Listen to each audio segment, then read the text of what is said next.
Et salut tout le monde, j'espère que vous allez bien. Je vous emmène avec moi sur 4 jours de vadrouille. Alors on va visiter des choses assez sympas. Donc là on est sur un spot super au calme, c'est tout ce que j'aime. Ça s'appelle Chez Thomas, c'est à côté de Guisanjar. Et c'est là où il y a une carrière avec des lacs bleus, c'est somptueux. Alors, ce qui est vraiment sympa sur ce spot, c'est qu'en fait on peut se garer soit chez Thomas, soit carrément au cimetière, commencer la visite de la carrière. Donc on arrive, on voit plein de bois, c'est super zen. C'est une ancienne carrière d'argile qui a été abandonnée il y a quelques années. La nature a repris ses droits. Et donc quand on débarque, au bout de quelques mètres, on peut voir ces superbes couleurs. Voilà, on voit le premier là.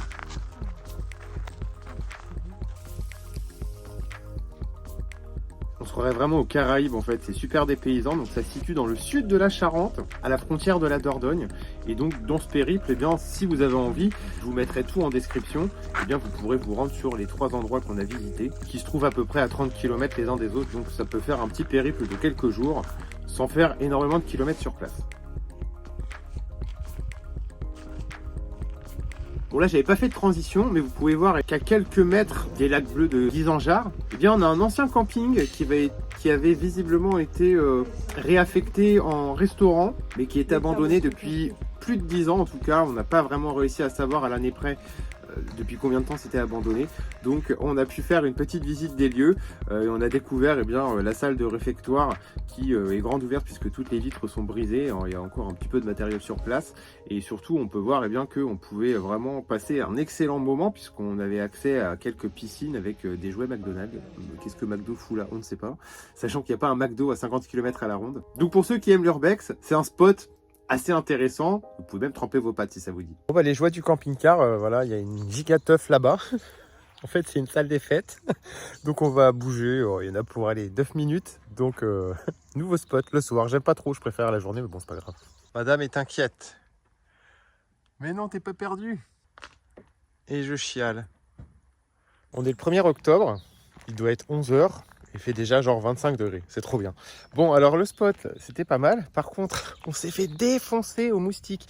Je sais pas vous, mais alors cette année, putain, les moustiques, c'est une horreur. À la maison, j'étais moustique tigre alors qu'on n'en avait jamais. Et ils te défoncent à n'importe quelle heure du jour ou de la nuit.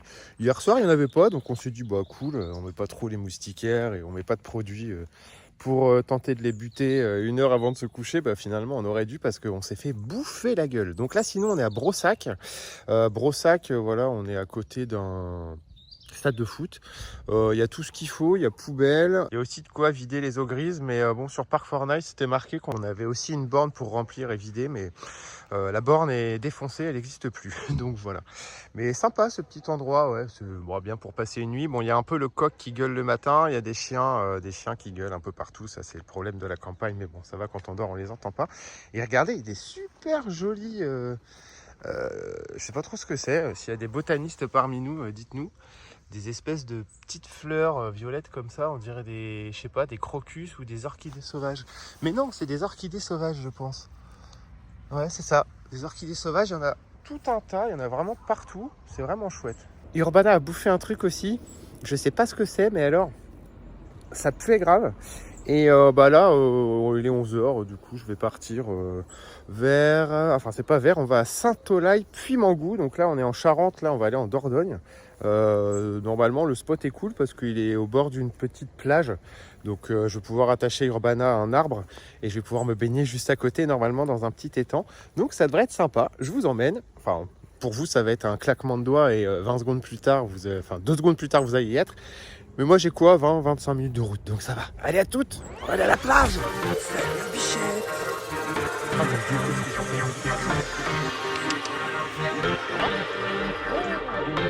On va aller à la mer.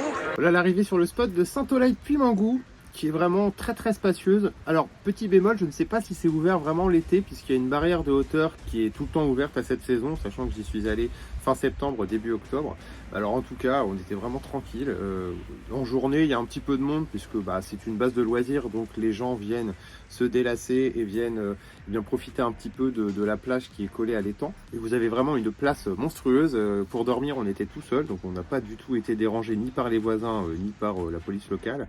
Et le village de Saint-Olaï-Puy-Mangou, c'est du village assez éloigné, hein. C'est l'un des premiers villages de Dordogne en frontière Charente. et le village est magnifique en lui-même. Par contre côté commerce, bon bah on peut voir quand même les ravages, l'évolution des petites villes comme ça. Ça n'en reste pas moins magnifique, mais ce qui est dommage c'est de voir un petit peu toutes ces boutiques fermées.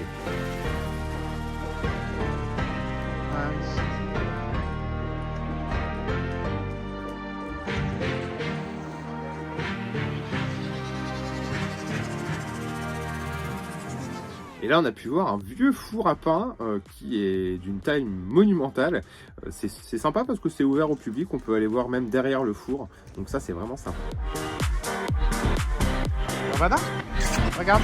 Donc là, quasiment face à face, on peut voir bien le château de Saint-Olaï avec l'église aussi. Le château, je ne sais pas si on peut le visiter, on ne s'en est pas approché. Mais par contre, l'église est visitable et il faisait trop frais. Il faisait 30 dehors et à l'intérieur, on était trop bien.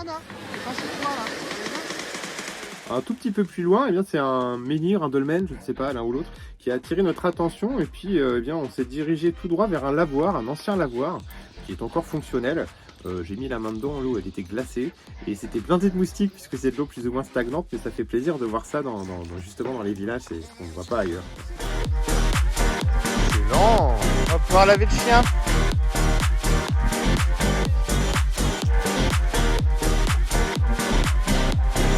Attends. Urbana n'a que 7 mois, donc forcément il y a encore un petit peu d'éducation à faire, mais tout se déroule très très bien.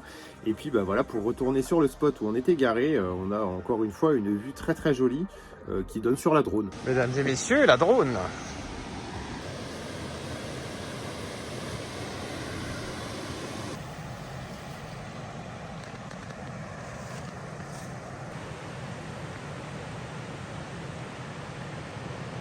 On dort vachement bien ici. Il y a juste un tout petit problème, vous allez vite comprendre. Le sol est un peu grassouillé, donc quand t'as un chien, je vous parle pas de l'intérieur.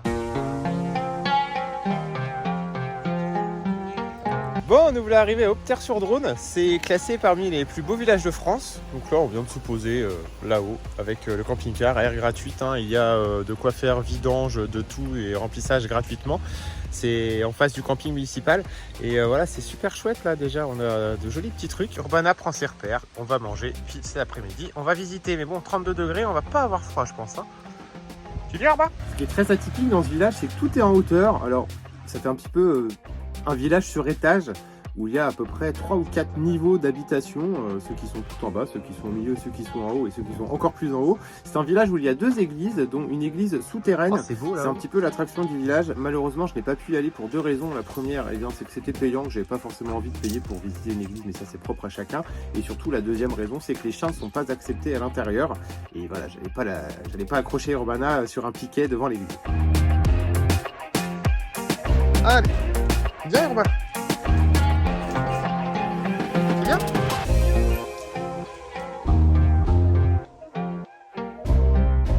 Ça, c'est tout simplement un ancien hôpital, mais pareil, on ne peut pas le visiter, c'est fermé. Peut-être qu'ils organisent des événements privés. C'est ce que j'ai cru comprendre.